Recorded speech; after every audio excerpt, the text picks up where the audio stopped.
Hello, hello, hello. It is Thursday, a Thursday, Tuesday, or a Tuesday, Thursday, however you want to call it. But I had to postpone, and here I am again. We're going to get this done today. Rough voice a lot. Thanks for joining me, guys. I appreciate it. I really do.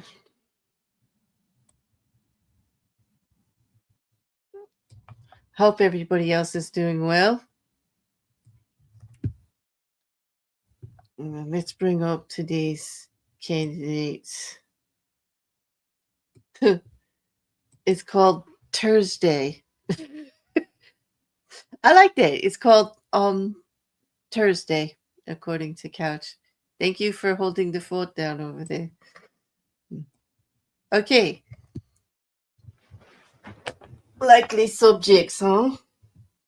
Oh, don't they look like a motley bunch? For those of you that don't recognize some, hopefully my audio is good. You can hear me okay. First gentleman in orange to the far side there is James Toliver Craig, an Aurora, Colorado dentist who's on trial for murdering his wife by poisoning her protein shakes in the morning. Allegedly, of course. Okay. Second, in the red, Bryan Kohberger from Moscow, Idaho, on currently charged with the 4 Idaho University students' murder. Next to him, in the green and the bulletproof vest, is Luigi Mangione, our alleged killer of the CEO of United Healthcare in New York.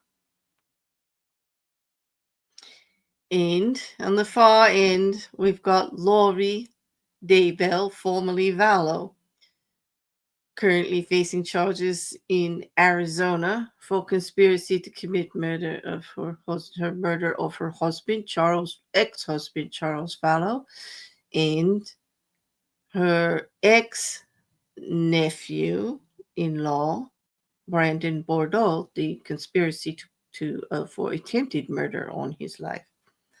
Oh, and Quiz wants to know what kind of murder was it? I'm taking notes for no particular reason. Oh, it was a bunch of them.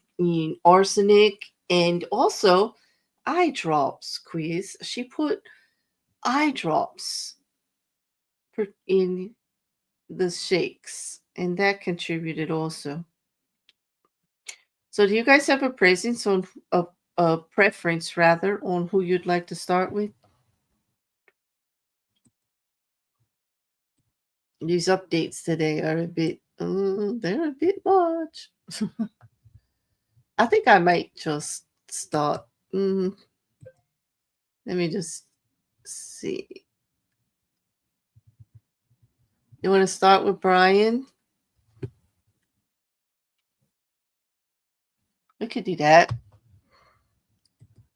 Quickly, we could start with Bryan, although it's not a quick update on Bryan.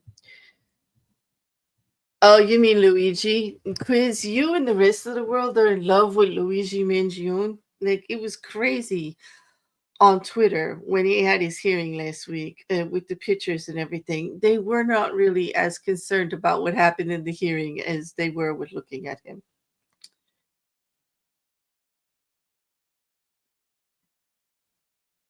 Oh, is that so, Grace? Great. Oh, here you go, Quiz.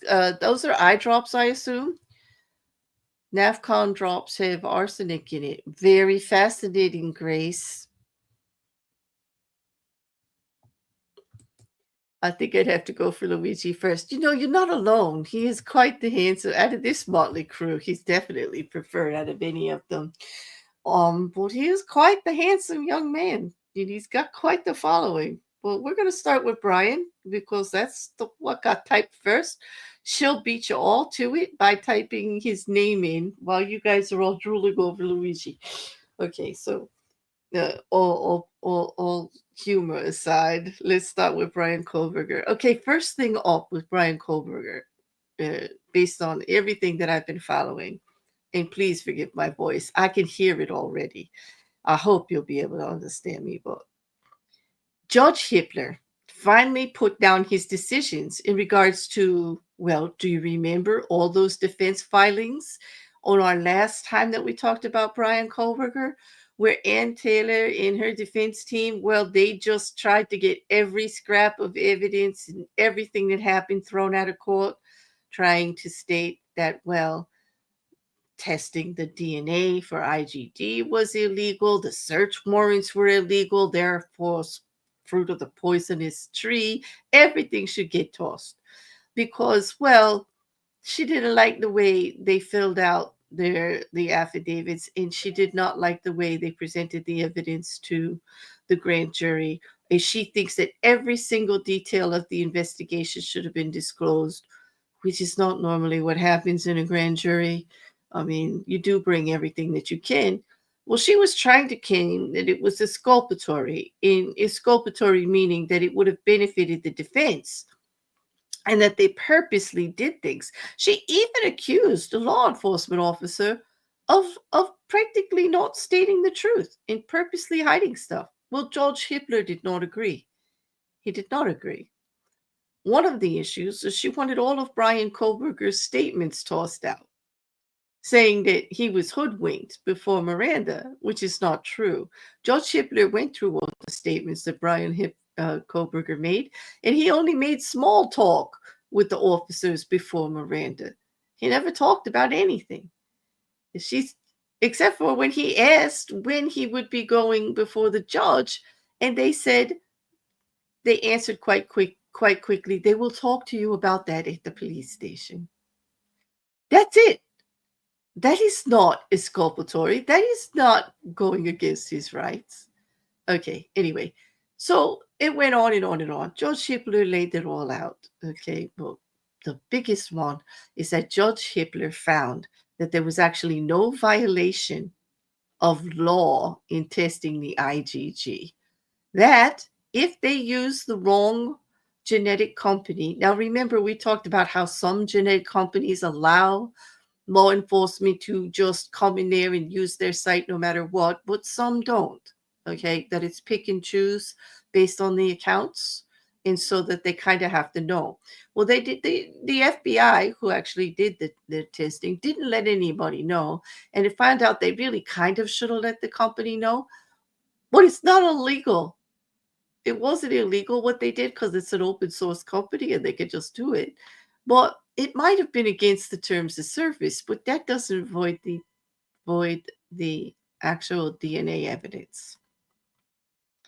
So then Ann Taylor tried to say, well, they shouldn't have tested it because, well, there was other blood samples of other people and they didn't do the same thing with them. And George Hippler clearly in his order, and even in the hearing, which has been unredacted and made public for everybody now from January 23rd, where all of these motions were actually oral arguments were given for the majority of them, including the IgG. He's opened that up. There is a link on the Idaho government site for it, and it's quite extensive and it's quite boring and interesting. But it is nice to see how far Ann Taylor would go, and she's been going like really far, like with all of this, don't you think? I mean, if I was on trial for murder, I would want someone like Ann Taylor, who is definitely throwing everything she can at the wall to see what can stick. Unfortunately for her, none of those motions stuck with George Hippler. George Hippler went with the law. It was good briefs to read. His orders were good to read because not only did he like just lay it out what he was thinking, he then backed it up with a lot of law afterwards, a lot of legal precedents, and it was a learning experience, you know.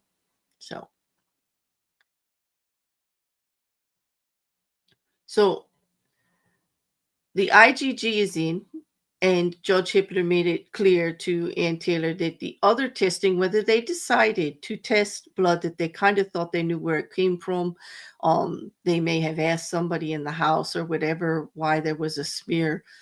on the handrail and why there was a tossed glove outside with some on it. He said it doesn't really matter when your client's DNA matched to something that was right under the body of the victim. And this is a child in regards to your client. So, he kind of put a little bit of cold water on her there.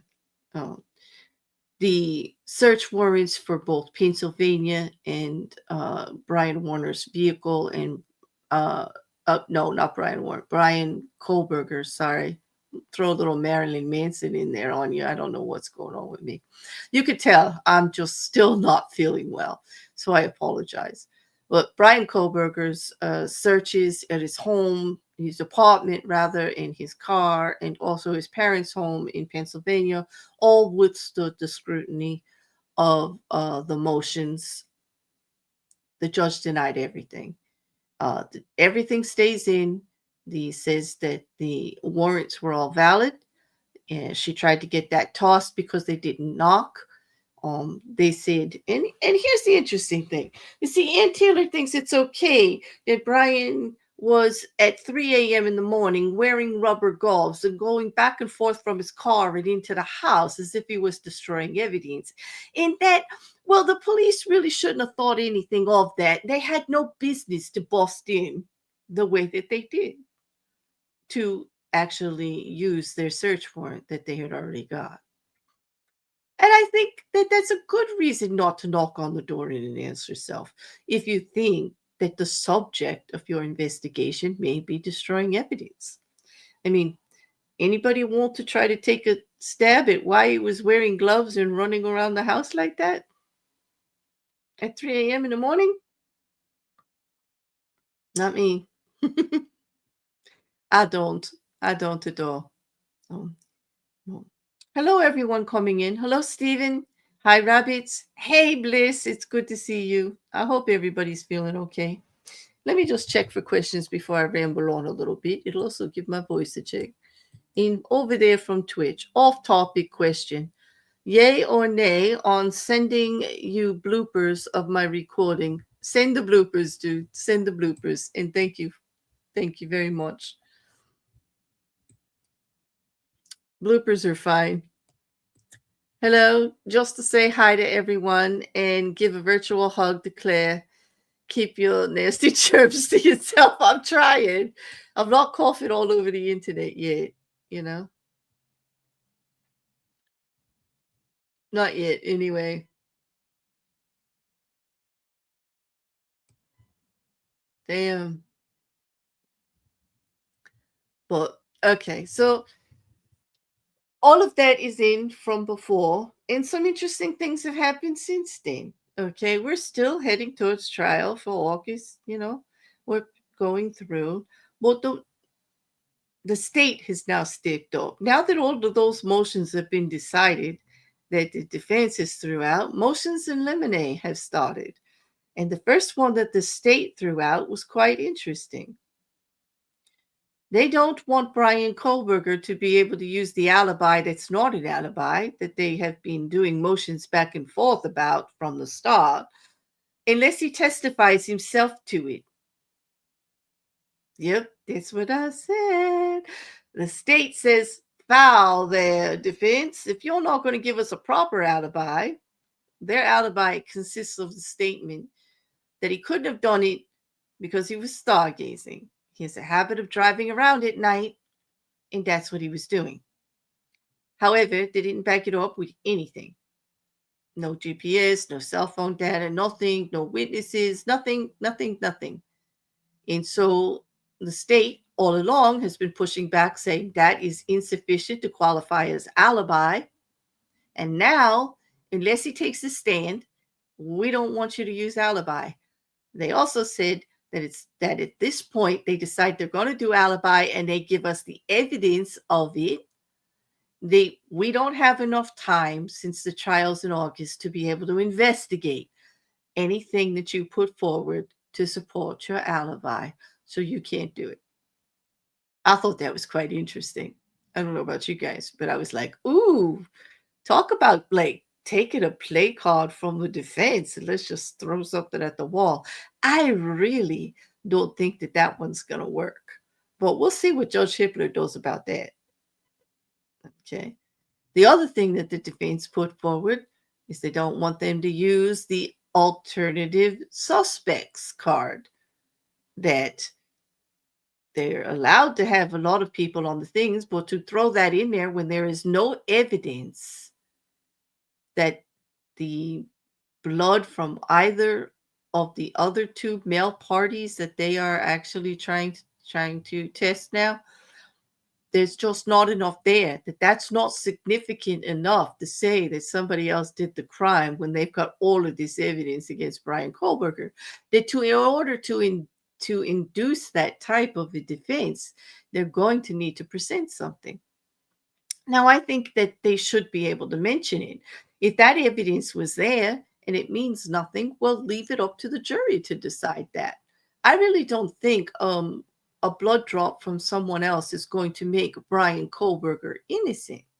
But facts are facts, and you shouldn't really try to avoid them. I just think that the state is just trying to make things a little too easy for themselves. And I actually think that Judge Hippler is going to allow the defense to bring that up during the trial. I mean, what do you guys think? Don't you think that that's reasonable? I think it's reasonable. Hey, Mrs. C. We did not talk Luigi yet. We just started with Bryan, but everybody was drooling over him. Hi, Trent.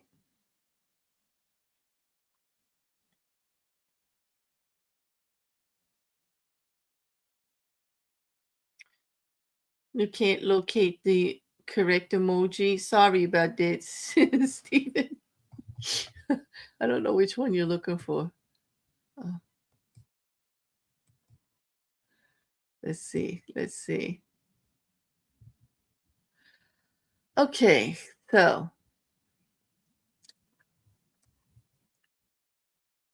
eat the rich. Exactly.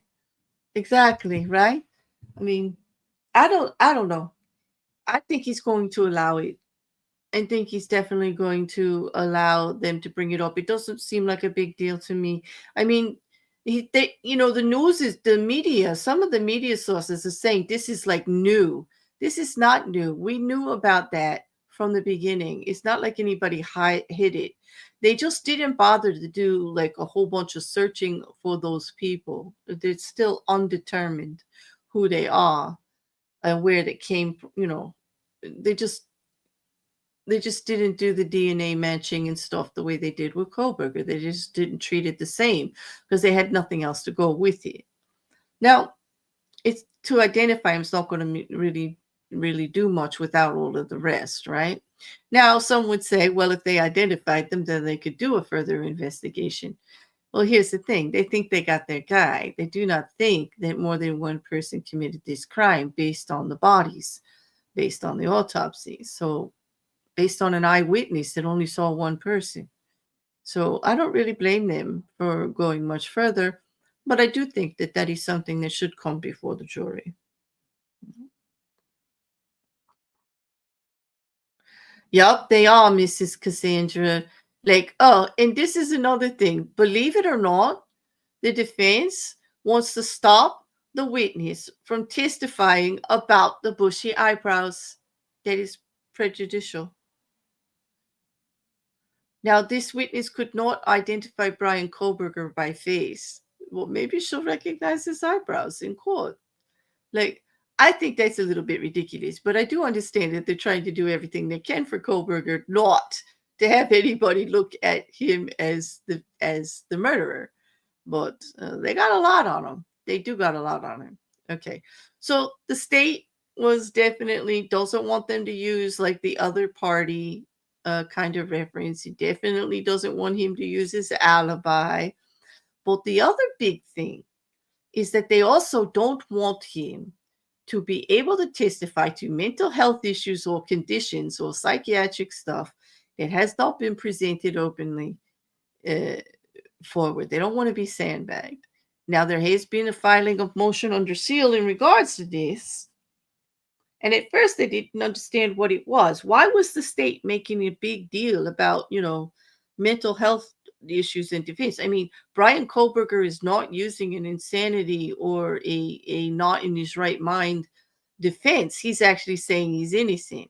All of those mental health condition defenses actually are someone who is actually stating that they did the crime, and this is why.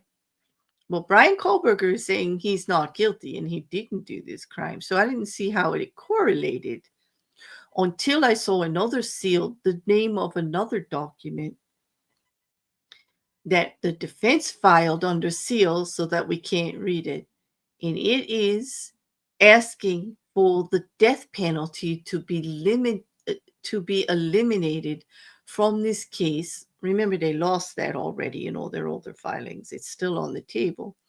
But they did this filing stating that due to autism.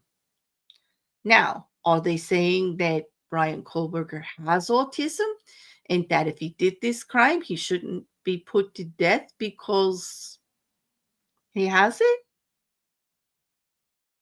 Well, I can't read the filing, but that's what it kind of looks like to me.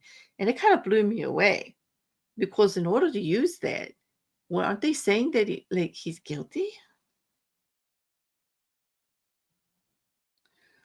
I know, like rabbits, the eyebrows threw me away. Show says, what really concerns me is mom had no issues with allegations. I mean, if the court is concerned, then it's bad. I feel bad for that. That must be a different case you're talking about. Sorry. No, I didn't mean to. Mm. But yep, rabbits, the eyebrows. Hello, Wanda.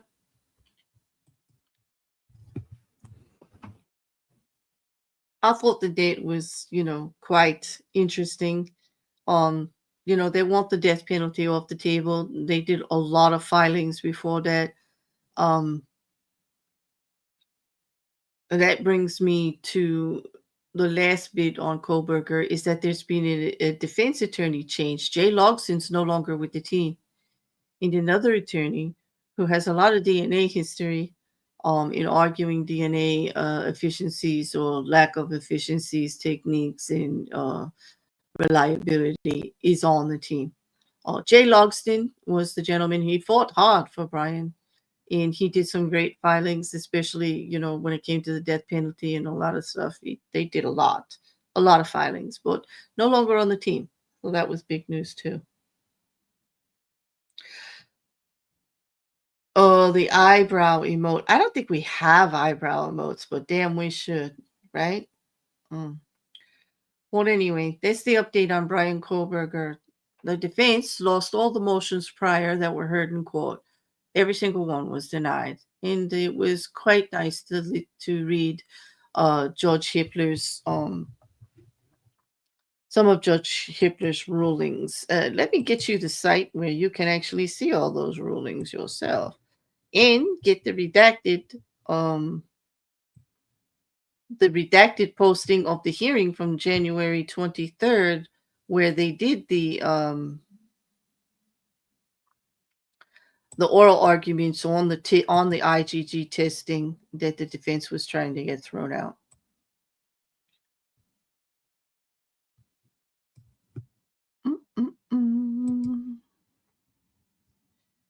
Here we go. This is the Idaho Gov site, which I am pinning for you all, or just not posting for you all, not pinning. On that site, they list the case. You just go to his name and go down to the very end, and you can see the most recent. Of course, it starts with the oldest ones, but the ones that aren't redacted or aren't filed under seal are all there. Now, you're not going to see the motion to remove the death penalty due to autism because that was filed under seal along with all of the exhibits for it, so it's not showing up. Well, all the reporting is saying that it was filed on the 24th, but it's still not showing up on the site, even though because it's sealed. Okay.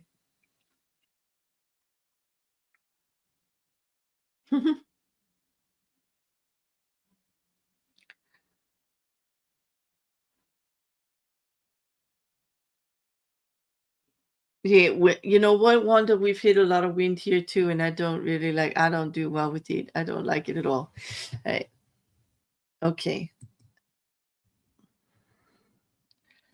I'm gonna go back. Let's see. We still do have a gag order on the Kohberger case, and which is why some of the stuff is under seal. Um, we did talk about limiting alternate suspect theories. This is just what the state has asked, has filed on for the motions in limine. So we'll see. We'll see what Judge Hippler's going to do. We definitely still have time to check that out with the actual trial not coming up until August. We do have a little bit of time. I think our next hearing is in June. Let me just check dates for you guys.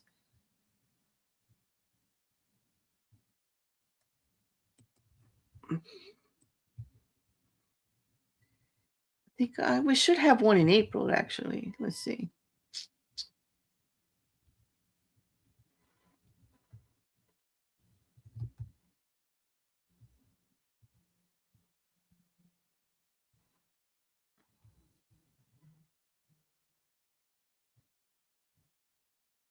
Okay, we should have one in April coming up, but I would think that now that the motions in limine has been filed and the defense has made new motions also, that they will schedule another one and we shall see that on the thing. I didn't see it yet, but then again, because I haven't been feeling well, it's not like I took the shovel out and went 6 feet under to find anything this week either. So I do apologize, but I do believe there was one the first week of April that we could expect that they may be doing some of these arguments. And when it comes to the motions in limine, those are always like the week or so or 2 weeks before, I believe, the trial. So we'll have many of them in July. We're still on board for August 1st, so to speak. All right. Now, next, let's go backwards now. Let's talk about Luigi. You know, okay, I know y'all want to talk about Luigi. This is a hot topic because regardless of how anybody feels, there was a murder and he's been arrested. Not only does he have charges in Pennsylvania, where he was arrested first, but he is charged in New York, okay, for the murder on a state level, and he's got federal charges also in regards to that same murder. So we've got one crime, three different charge cases. Okay, it's a bit rough, for Luigi that way. It gets really kind of complicated. The first thing I want to put out there is in the picture here is Karen Agnifilo, and she is his attorney in New York, and she represented him at the hearing, and she had a lot to say at that hearing. And I kind of agreed with her. I mean, not kind of, I definitely agreed with her on some of the issues. Now, I don't want to get into a debate on whether the murder was justified or whether or not Luigi should actually face charges on this, which seems to be a good topic that everybody's got going on right now. There's Free Luigi and there's websites and, there's a petition. He's got a fundraiser for his counsel fees, for all of his attorneys. There's a lot of support out there. And then there's the other side that say that people are making a mockery of a murder.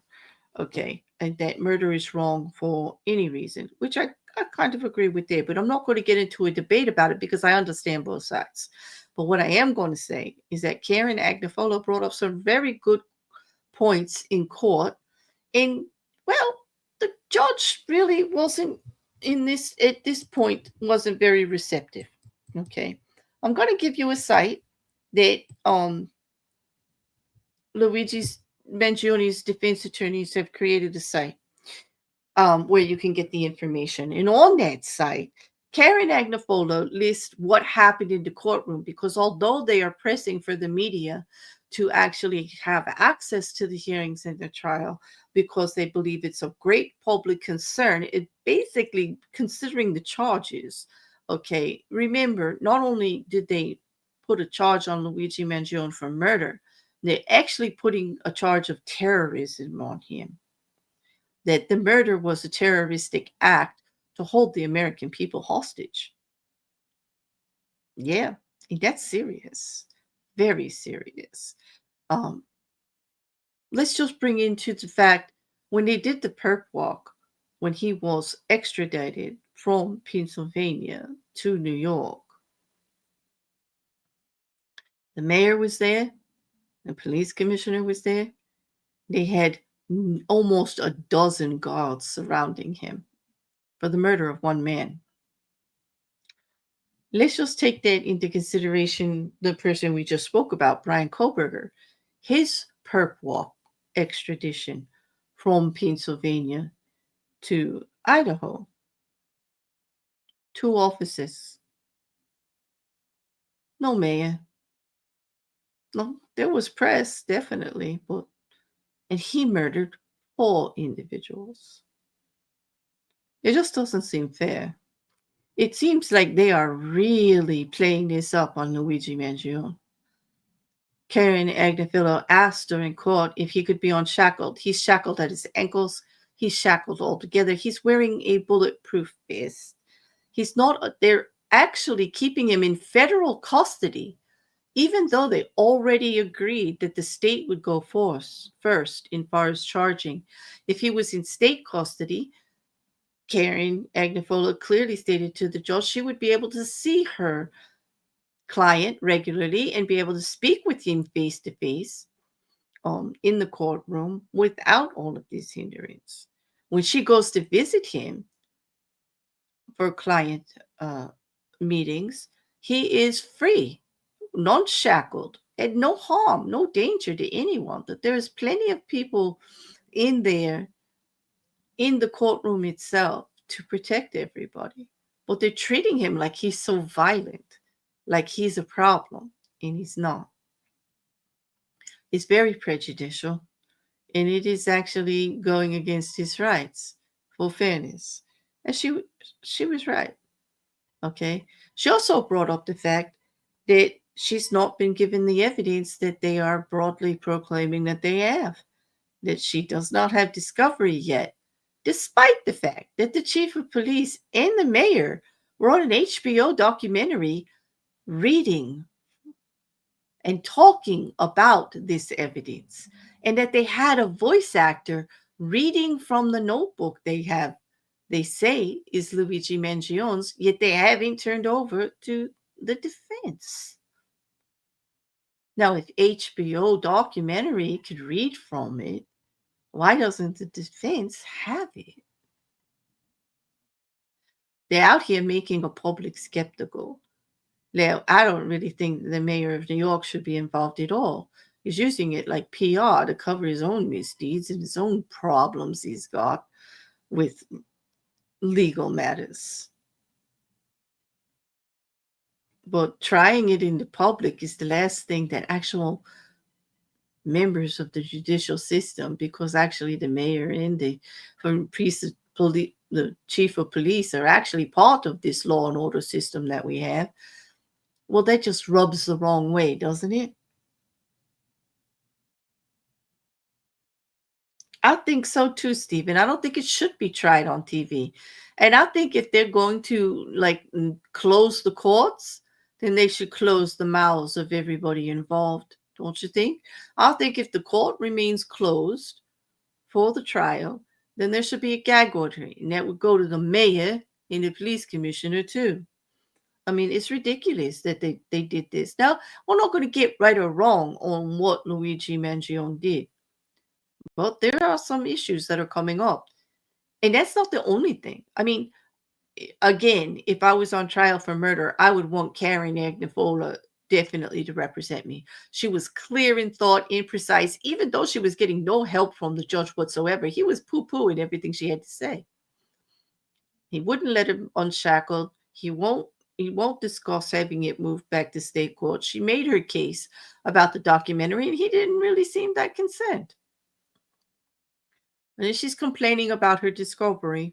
Apparently, they'll be checking into it or whatever. But the judge was not very responsive to what I think are valid issues of prejudicial treatment of this defendant. He's not guilty yet, and he has rights. But they're not doing anybody any favors by not making it a fair play. That's for sure. Exactly. Why? I mean, his ankles and everything, oh, Mrs. Cassandra. And I guess it's because of the terrorism claim, and also because they still have him in federal custody, and they are treating him like a terrorist in federal custody, which is much more severe. And if they're going to be doing the state court first, I mean, it just doesn't seem fair, you know? Bryan isn't shackled, he walks around free. Exactly my point, Mrs. Cassandra. And he is allegedly he is accused of allegedly murdering 4 individuals. Now, the other thing with Luigi Mangione is that in Pennsylvania, his attorney there representing him, Tom Dickey, has actually filed to the court that the search and seizure was illegal because they surrounded him. After the call from the employee at the McDonald's, so many officers showed up and surrounded Luigi that even when he said he didn't want to talk to them by shaking his head, they wouldn't let him leave. Even though they're saying now that he wasn't formally arrested or Mirandized at the time because he was free to leave. But that seems to be a misnomer if you're completely surrounded by people in almost SWAT attire asking you to talk. So there's also some discrepancy about the things that were in his bag.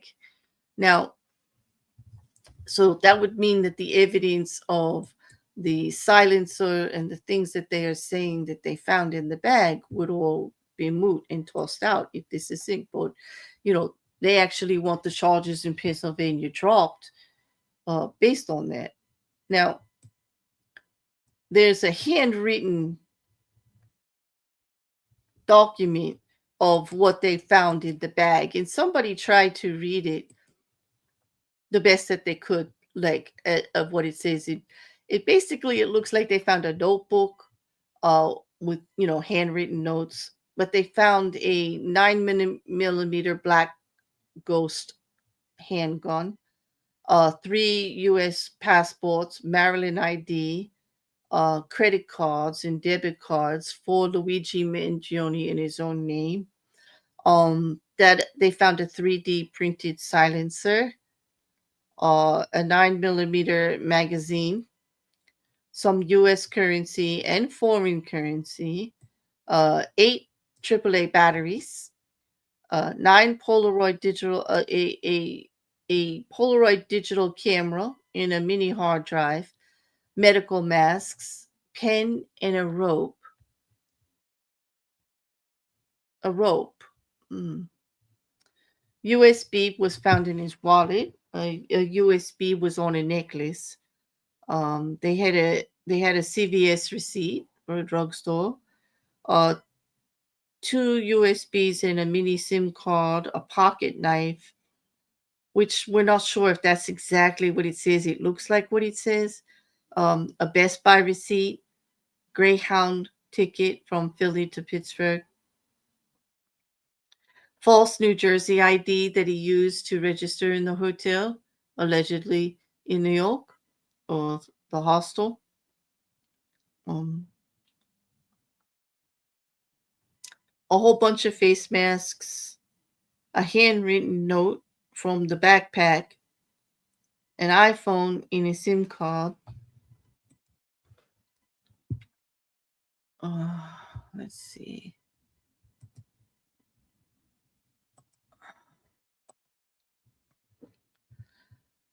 They've got like the other evidence they have is the MacBook Pro laptop, black jacket, a green jacket, and gloves,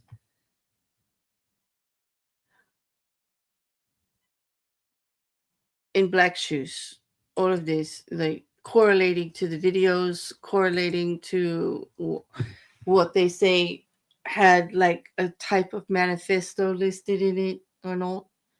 Um, as far as the documentations that he wrote in the notebook and said. So I think that notebook is the one that they're talking about. And if they are talking about it on an HBO documentary or any kind of media outlet, well, they haven't given all of this information to the defense. Well, that just doesn't seem right. It doesn't seem right to me. And I think that Karen Agnifola has plenty to argue about. Okay, and if Tom Dickey is correct in the manner on which he was arrested in Pennsylvania, then that case could actually get tossed too, depending on the judge there. But this is the question that I ask: with all of this hype, with everybody making it out like he's so damn dangerous, like he was going to go around and kill every officer of insurance everywhere, or had he this big plan to do stuff against like the American people with that terrorism charge. This was murder. Definitely, there's a video of someone, allegedly Luigi, walking up to behind the CEO of United Healthcare, Brian Thompson, and shooting him on the sidewalk, cold blank done, and then leaving.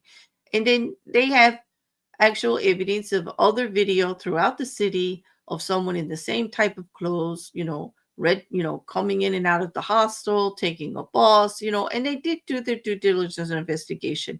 And they are tying it to Luigi Mangione. But if they're going to make mistakes like what is being accused of in Pennsylvania and actually holding him against his will without arresting him or bringing him in under subject, like that messes with actually the search and seizure and actually the evidence that they have that actually correlates with the charges in New York. Okay, did create separate charges in Pennsylvania. And if that gets tossed, like what does that do to the case?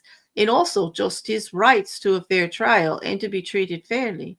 Insane in the confusion between state versus federal custody. Like the case is getting complicated. It's getting complicated. What is definitely clear is that there is a strong media presence for positive support of Luigi Mangione. He actually had to put forth for people to stop sending him pictures because in the link that I gave you, they of course list where he is and that you can write to him in support, which they thought was a good idea, I'm sure, because, people wanted to contact him. People are fanning over him all over the place. Well, now it's becoming a bit too much, even for Luigi, who is quite popular.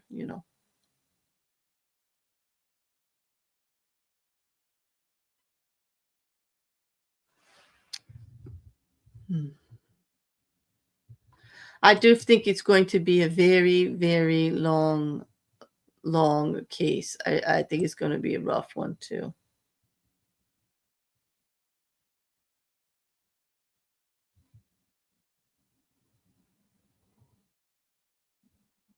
Mhm.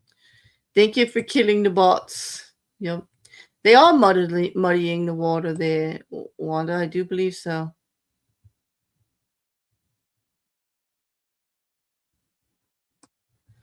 Some are trying to justify it. I do, and I think that is what they're trying to prevent. And they're coming down so hard on Luigi, but they really are making it look worse for themselves too. And it's kind of like a catch-22.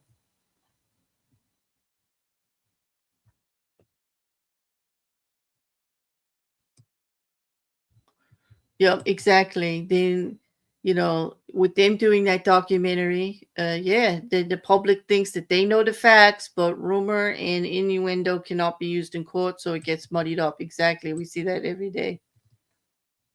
Yep.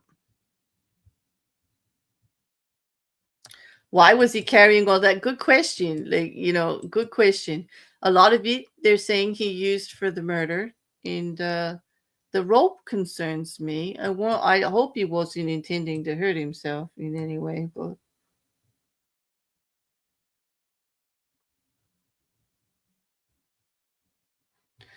not not just a long trial. It's going to be a propaganda shit show. Exactly. I do believe so. I definitely believe so. You know what? It's already so much in the media. As soon as he has a hearing or anything, it's like it's everywhere.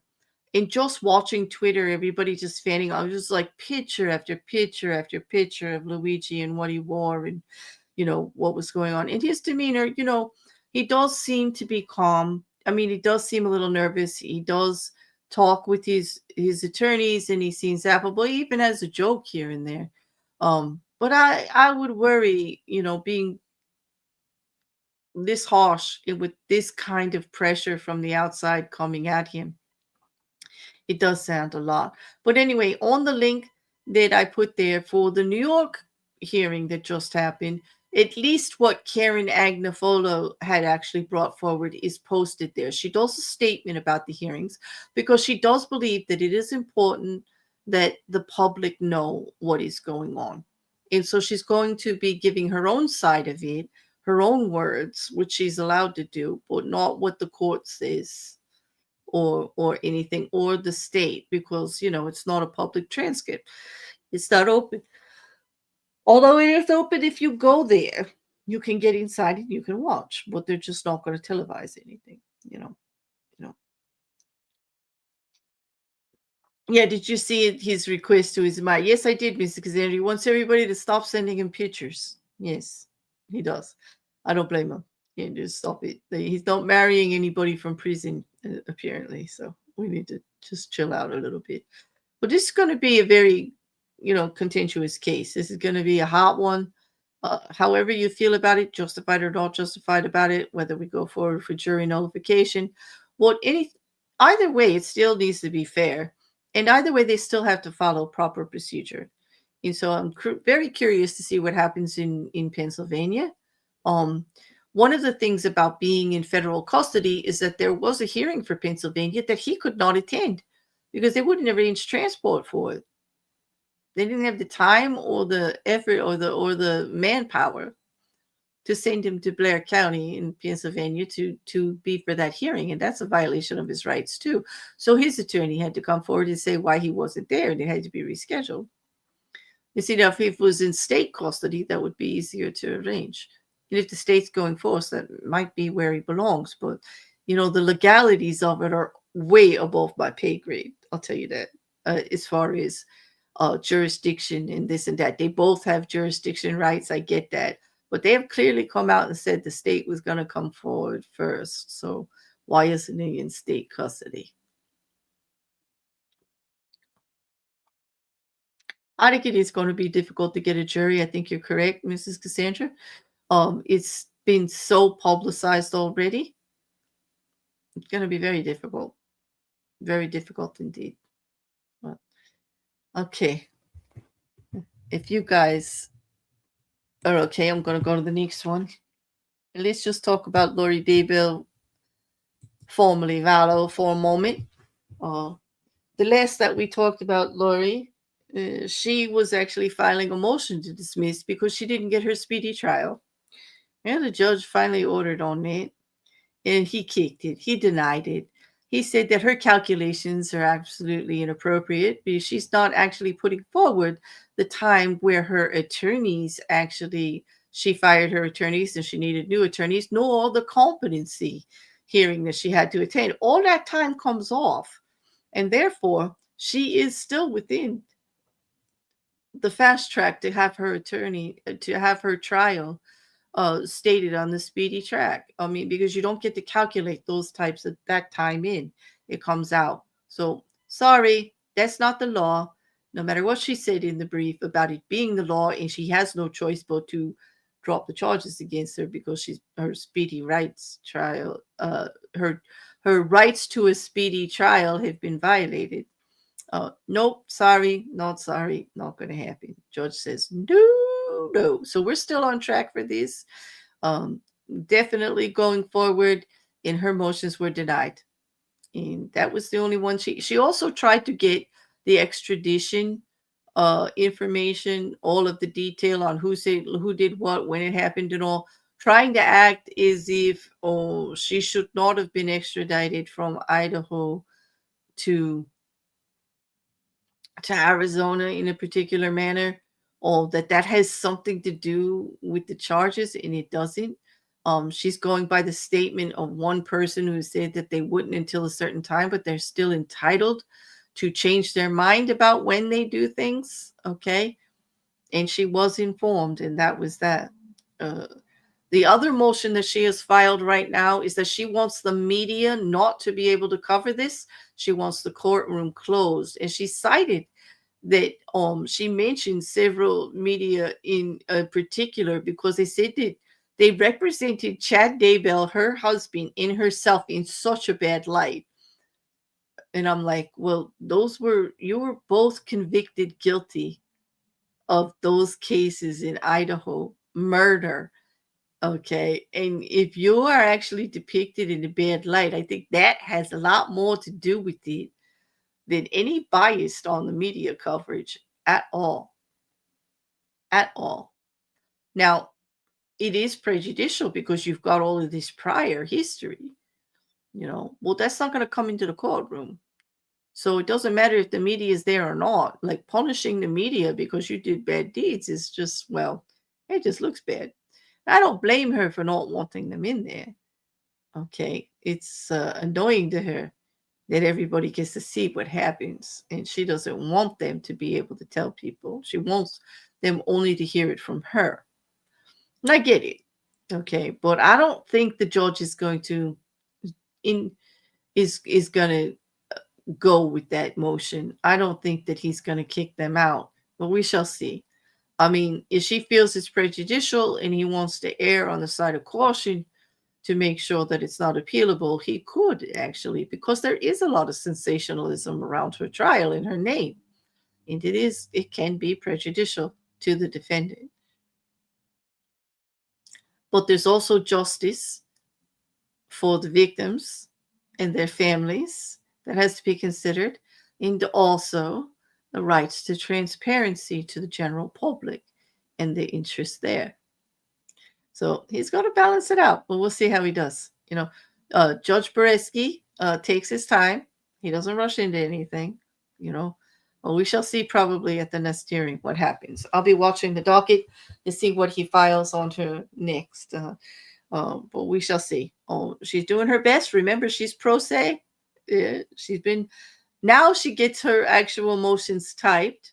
So she has a way at the court, at the jail where she's at, to get that done through the assistance of the actual defender's office, because she has an investigator that works with her, and she is allowed to ask them questions, and they're supposed to help and guide her. So I don't know how they're getting typed to be presented, but she was doing them handwritten, and now they're coming through type. Yeah, I see that. Mrs. Cassandra, yes, she's in jail for life. Even the outcome of this trial is not going to prevent that, although she is appealing. So we shall see. Okay, so if there's no questions, that's the brief update on Lori Daybell. And we're going to move on to this guy who we were talking about in the beginning, our Aurora, Colorado dentist, James Toliver. Now, there's been a lot going on with him. All right, first of all, at the start of trial, last we spoke about a week or so ago, uh, the trial was canceled because the lawyer on the day before jury selection left the case, stating that he could not, for consciousness in a matter of professional responsibility, could not go forward with this case with James Toliver Craig. And he was allowed to leave, and then they assigned another attorney to him. In the meantime, in November, other charges were brought against James Toliver Craig.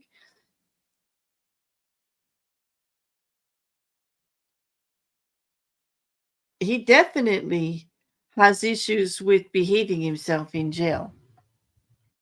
From behind bars, he not only did witness tampering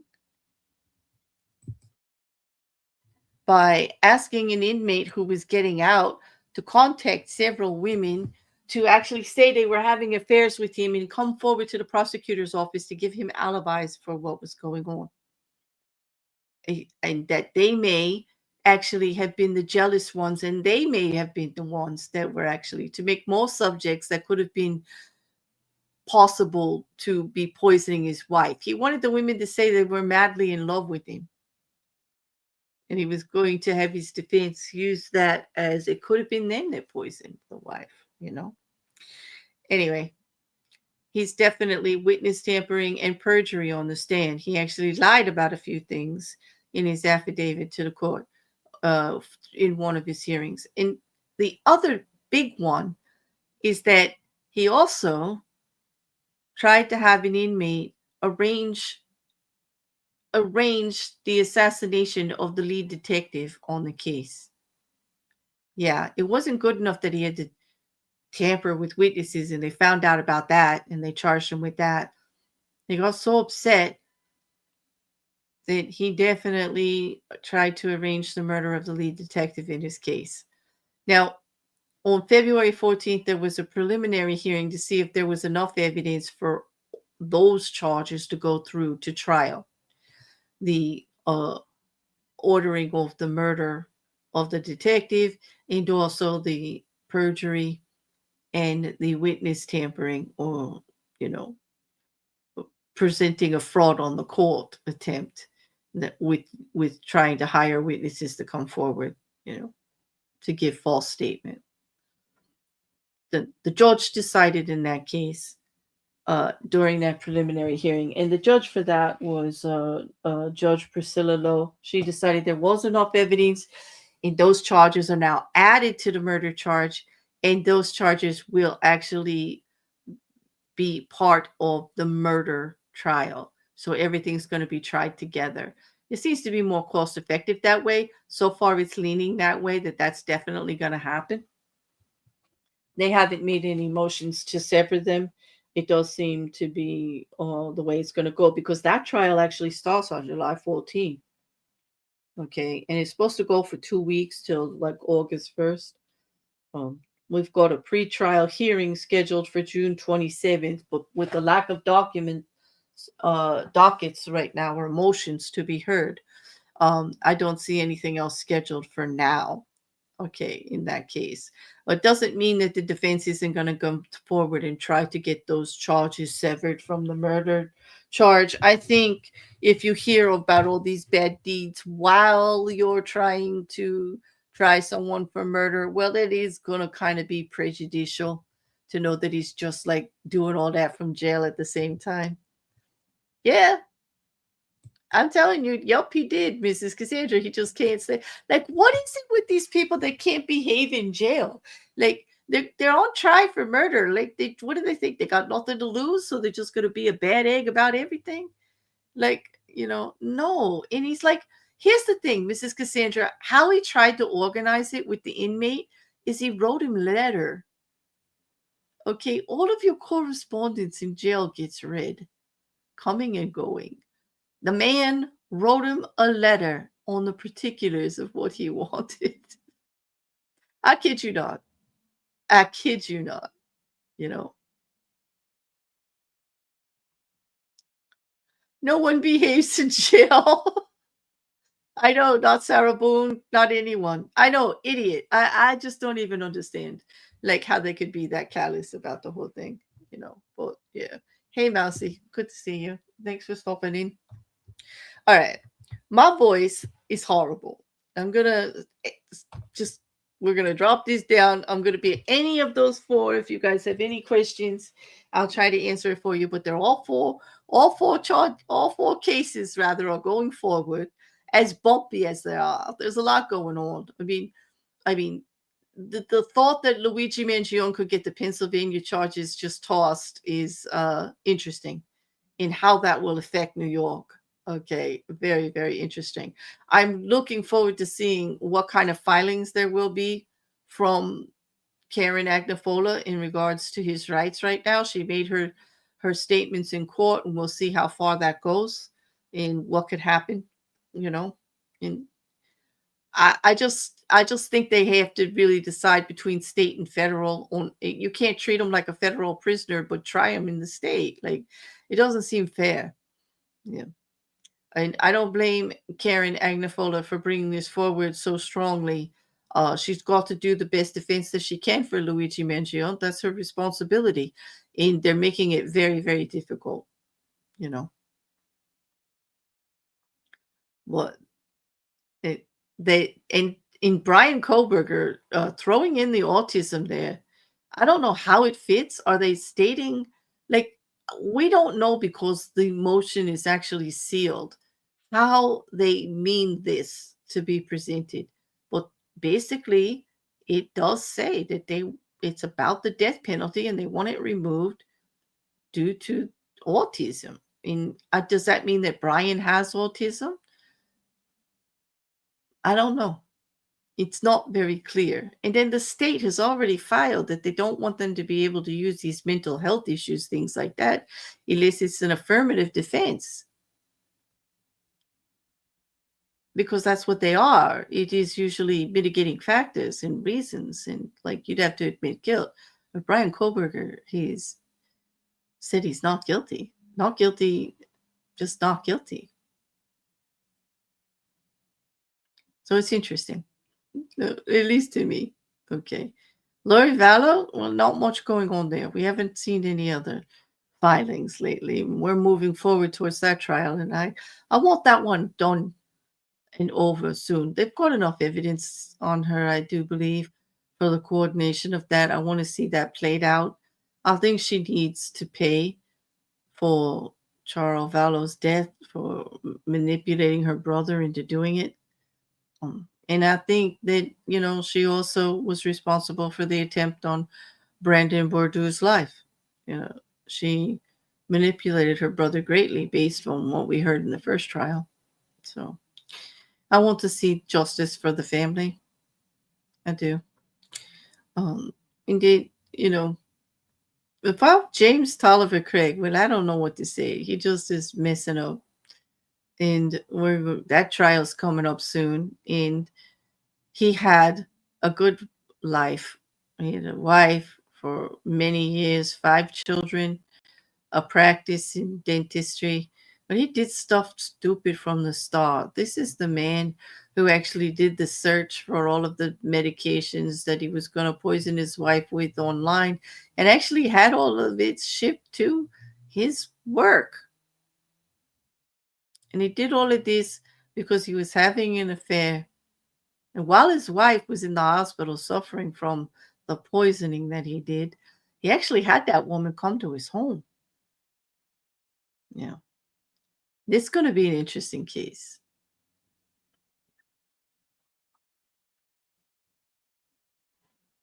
Hmm. Hi, Jasper. Hmm. Hey, Mippet. All right. On that, we're going to wrap up. I'm going to save my voice for a while. I don't know what I'm doing for the weekend. I think I might do a late stream on Sunday. I'm just don't know. As you can hear, my voice is just like, eh. Well, if anybody was watching the news, the media, and/or X lately, you know that there's a lot going on with the Tate brothers right now. So I basically should come back with something shortly, but we'll see. I mean, I don't even know what to think about that. My head is like blown totally, totally.